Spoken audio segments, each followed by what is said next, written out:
espacio precisamente para abordar este tema. Saludo con gusto al ex consejero del INE, Marco Baños. Buenas tardes, bienvenido a Milenio Televisión.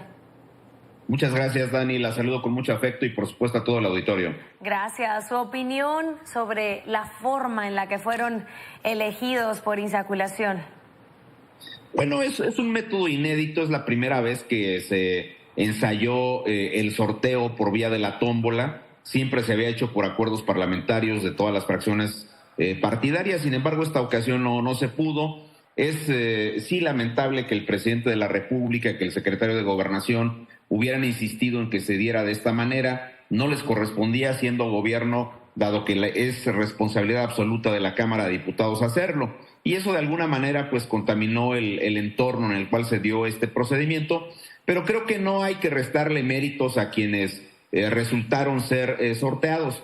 Al final de cuentas tuvieron ellos que cumplir con el examen, con la entrevista, con la presentación de su currículum, con la exposición de los motivos, con las razones por las cuales ellos pretendían ser consejeras y consejeros electorales. Y creo que además, si bien en el caso concreto de la quinteta para la presidencia, pues hay o había perfiles muy identificados con el gobierno y con el partido de Morena, pues yo creo que hay que darles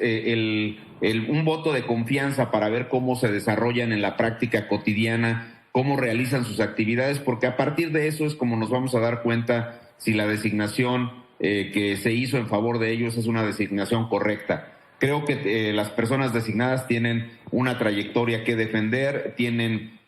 ya una enorme experiencia en estas responsabilidades. Ya pasó el momento de la política, de un procedimiento que está siempre en la discusión pública y que está siempre partidizado por los propios partidos, porque son los partidos al final de cuentas los que dicen estar a favor o en contra y los que hacen señalamientos específicos en contra de las personas que están inscritas ahí. Y aquí también de manera inédita pues fue el propio presidente de la República el que estuvo haciendo señalamientos en relación a las consejeras y los consejeros electorales. Pero este método de sorteo pues se ha inaugurado, llegaron ahí por sus méritos a esa posibilidad del sorteo, es decir, hay un trabajo previo, no es que hayan aparecido de la nada y por consecuencia pues me parece a mí que se les tiene que dar un voto de confianza para ver ya sobre el desempeño concreto cómo actúan, y creo que sería saludable para el INE pues que evidentemente estas personas se sujeten y que hagan a los principios de la ley y que hagan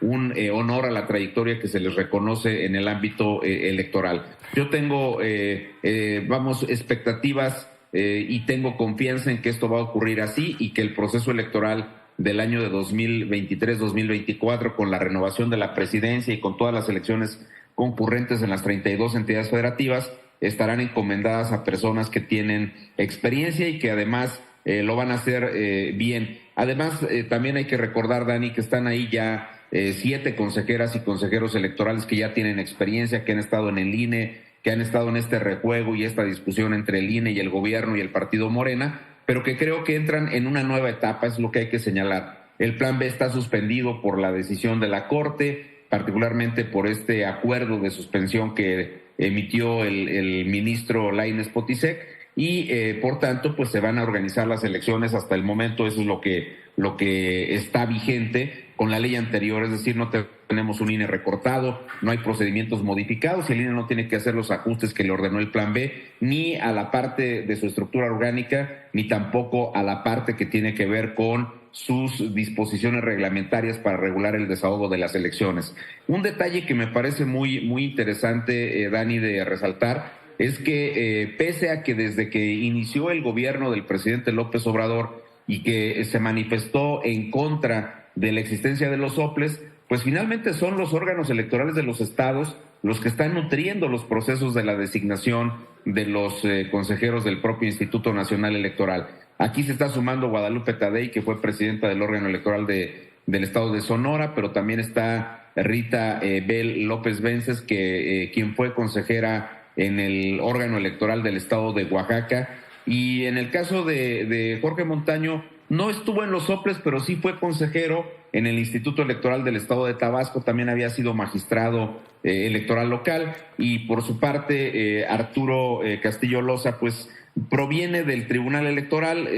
ha sido secretario de Estudio y Cuenta, ha sido asesor del magistrado presidente de la Sala Superior. Entonces creo que hay personas con experiencia y lo van a hacer bien, esa es mi expectativa.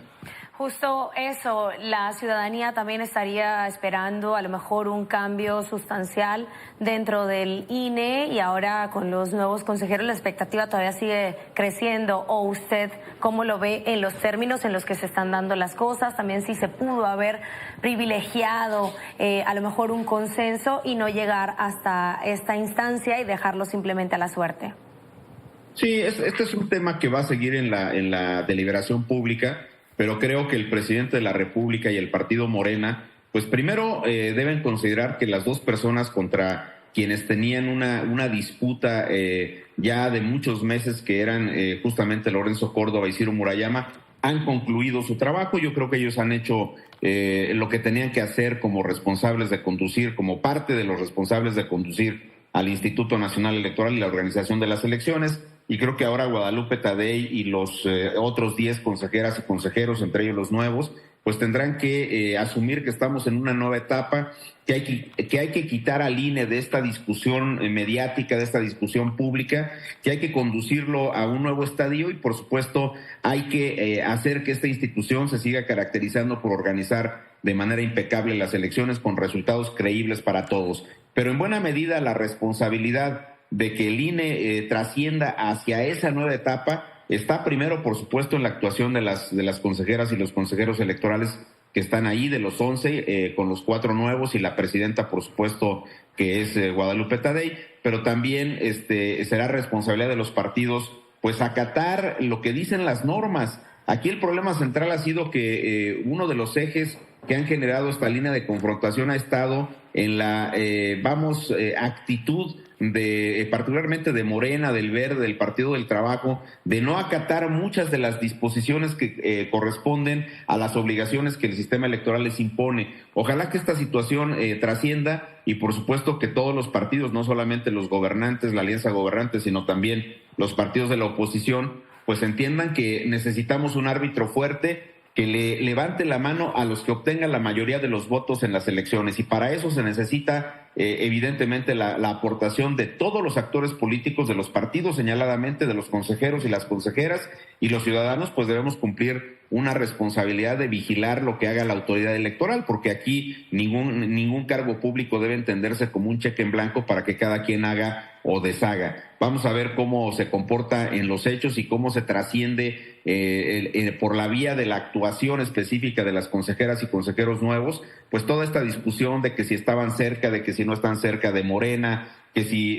fueron o no apoyados por alguno de ellos por la oposición, en fin, este tipo de cuestiones creo que es lo que ha lastimado históricamente el mecanismo de la designación de las consejeras y los consejeros. Entonces, creo que la responsabilidad central estará en la forma en que actúen y 2, en el comportamiento que los actores políticos tengan. A los ciudadanos, a las ciudadanas nos corresponde simplemente vigilar el buen desahogo del trabajo de las autoridades electorales y exigir que todo se haga con absoluta transparencia. Los medios de comunicación siempre han sido un mecanismo eficiente para hacernos saber lo que hacen las autoridades electorales y estoy seguro que seguirán cumpliendo con mucha eficacia y con mucho profesionalismo y honestidad intelectual con esa labor. Esperamos que así sea por el bien de México y la democracia. Gracias, Marco Baños, ex consejero del INE, por acompañarnos esta tarde.